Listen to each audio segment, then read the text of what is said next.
რა გითხრათ, აბა ტელეკომპანია იმედი ყოველთვის იყო ჩემი საყვარელი ტელეკომპანია, მიუხედავად იმისა, რომ ბოლო წლები საერთოდ დამივიწყდა და საერთოდ აღარ მეძახის და არც ჩართვას მიკეთებს, არც ინტერვიუს მართლებს, არაფერს საერთოდ აღარ თანამშრომლობს ჩემთან, ჩვენ პარტიასთან, მემარცხენე ალიანსთან საერთოდ აღარ თანამშრომლობს.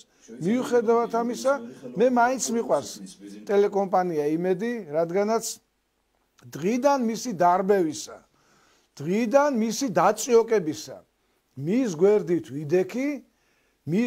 ვიდექი იმ მძიმე წუთებშიც კი, როდესაც წაართვეს იურიდიულად, ვითომ იურიდიულად ბადრი პატარკაციშვილს და სააკაშვილმა მიითვისა ეს ხალხის საყვარელი ტელეკომპანია. შემდეგ, როდესაც უკან დაუბრუნდა პატარკაციშვილის ოჯახს და რუხაძის ხელში გადავიდა, მაშინაც მის გვერდით და რა მოვისმინე დღეს, წარმოუდგენელი რა მოვისმინე. რომ ტელეკომპანია იმედსო ფლობელი იწრის არ უყურებო.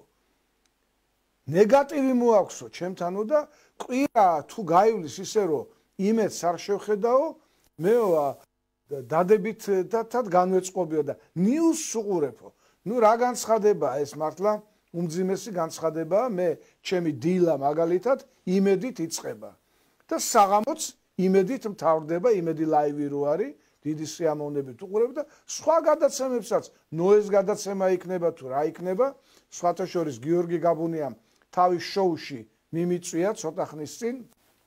დიდი მადლობა მინდა გადაუხადო, მიუხედავად იმისა, რომ მთლიანად იმედს ბოიკოტი აქვს ჩემთვის გამოცხადებული, მიუხედავად ამისა, ძალიან მძიმე მოსასმენი იყო ჩემთვის ეს ყველაფერი და თანაც ყველაზე ცუდი რა არის, იცით?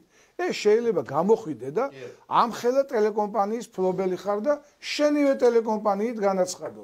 შენ მიდიხარ მტრის ბუნაგში, ბუნაგია ის რადიო თავისუფლება და მტრის ბუნაგიდან აცხადებ, რომ იმედი თურმე ყოფილა შენთვის რაღაცა ზედმეტი ბარგი და გინდა მოიცილო და ვერ იცილებ და თუ მაინც და მაინც მყიდველი არ არის, პატივცემულო მფლობელო, გამოუშვი აქციები და აქციებს შევიძენ და ჩვენ ხალხი გავხდებით ტელეკომპანიის ფლობელები. თუ მაინც და მაინც ესე მოგაბეზრა იმედმა თავი. აი ეს მინდოდა მეთქვა იმედთან